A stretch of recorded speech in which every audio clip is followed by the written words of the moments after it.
are also usually some that are just plain at the bottom. It drives me crazy. The colleague she was speaking with, another adjunct law professor, just sort of said, because he God was forbid. afraid of what might happen once the performance of black students was invoked. Is that racist? Georgetown Law said it was. Is the truth racist? A book by Yale law professors Ian Ayers and Richard Brooks.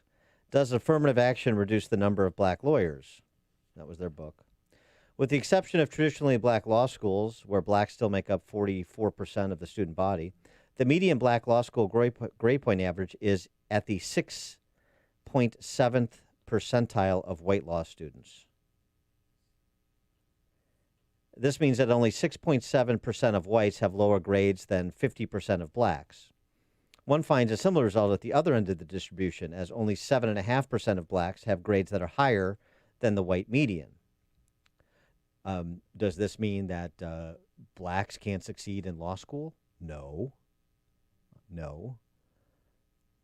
What you find is when you reduce the standards, you negatively impact the outcomes for those individuals for whom you reduce the standards. You're hurting the people you're saying you're helping. This was the subject of Thomas Sowell's great book, Inside American Higher Education, from 30 years ago. This has been going on for a long time, but now you're not allowed to talk about it. And that does a disservice to black law school students. The performance gap actually has nothing to do with race. Whites who attend law schools where their credentials are far below most of their peers have pretty much the same types of trouble. The performance gap is a function of preferences, race-based or otherwise. Could be legacy-based. Preferences that are not performance-based, you see. That's the real story here. Because the usual predictors, the LSAT score, undergrad GPA, actually do a pretty good job of predicting law school performance. Not perfect, but the correlation is substantial. But you're not allowed to talk about this because you're not allowed to talk about poor academic outcomes for minorities in anything other than it's because of systemic racism, or you get canned. These are the people in charge of the curriculums that are created for pre-K through 12, in addition to the culture on college campuses, aren't they? Arizona State University Associate Dean, his book, Labor-Based Grading Contracts, Building Equity and Inclusion in the Compassionate Writing Classroom. Arizona State Dean, Associate Dean, who is a Japanese American, Asao Inoue, encourages teachers to ditch grading for a labor-based grading system wherein students earn grace based on their effort. The quality of the student's writing would not help or hinder their course grade. It's just how much effort you put in. Because, as he writes, ranking is part of a much longer racist and white supremacist tradition in Western intellectual history. Ranking has been deeply embedded in racist thinking, discourages discourses and logics, mainly because it has been deployed as a way to justify a number of racist, imperial, and colonial projects over the last 400 years. Right. Mm-hmm. And how does he know the system is racist? Why does he want to ditch grading? Because he once got a B. He lived in an explicitly racist world, he said, because he got a B in English while getting A's in other more advanced classes. He claims his racial composition attributed to his average grade in a high school English class. I lived in an explicitly racist world. The racism was very present to me. During my freshman year of high school, I got an A in honors French in every other class I took, yet received a B in English, not honors English, regular English. How was this possible? What was I doing wrong? Apparently nothing. It was me, my habitus. I knew this, but I didn't want to admit that my language and body were being judged together.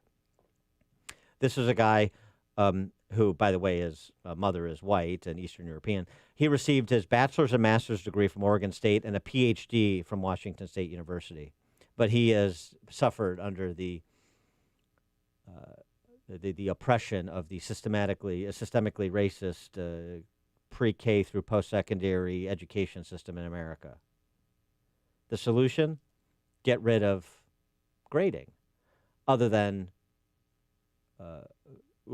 grading based on actual outcomes, performance, only grade based on inputs, effort. And that's how you get students who are put in positions where they can't succeed. And then you address this cause and effect, and you're a racist, you see. Only judge me on my inputs. It's like everybody's a politician. Right. My outcomes don't matter. The inputs and my intentions are all that matter.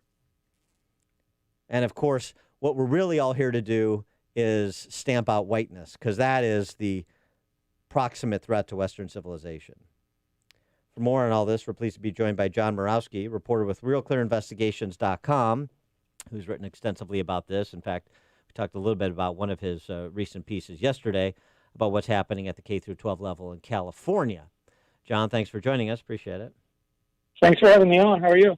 Good. And so tell us about the effort to expunge any scintilla of Christianity from the conversation in public schools in California. Well, California is doing a massive experiment called ethnic studies.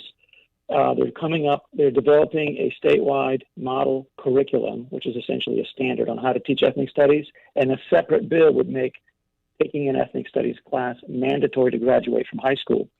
And so the question really comes down to what would be taught in these classes. And ethnic studies at its core, in the sort of the full strength version, is a very ideological, radical critique of capitalism, radical critique of imperialism, radical critique of colonialism, and a confrontation with whiteness. So you get the idea. It's what you've been talking about. And it is and these classes are already being taught in California.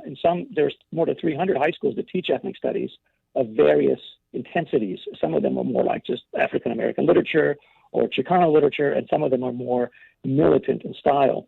And so what the story I had was that because this state model curriculum is somewhat been watered down, so it would allow you to teach a less militant version of ethnic studies.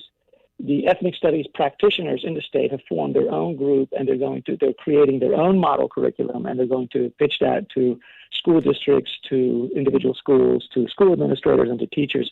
And they're going to say, teach our version. We have the real ethnic studies here, and what the state is offering is this kind of milquetoast pabulum, meaning it's a weak brew. We have the full strength. We have the 100 proof version, and so that's what it's about. You're going to have more than one version of ethnic studies, and they're going to be competing. And the version that these ethnic studies practitioners are teaching would look like, to anyone who's not really in ethnic studies, it would look like political indoctrination. It involves pinpointing your intersectional identity to see where you fit on the hierarchy of power. A lot of the stuff that you've been probably describing in your program. And it's a confrontation with power structures, particularly whiteness, and it's power structures emanating from whiteness. And the question really is, does this belong in a public school that is taxpayer funded?